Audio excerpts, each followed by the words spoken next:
So things are always more fun when it rains, right?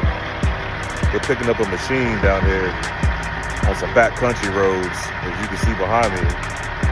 This is a good part of the road.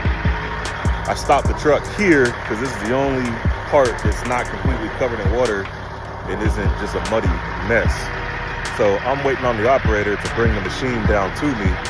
It's actually another couple of miles down the road, and he's driving it down to me so we can load it up here, because ain't no way I'll be able to get down there without getting stuck. So take a look at the truck. I'll tell you what, that streaking beacon's gonna be pissed when I pull up in there with this truck looking like this.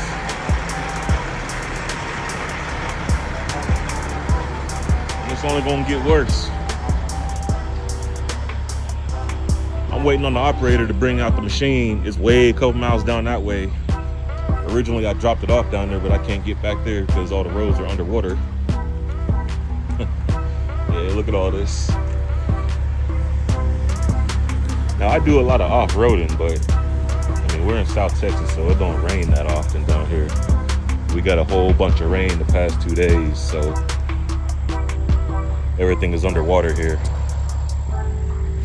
This right here, you drive off into that, you'll get sucked right into the side.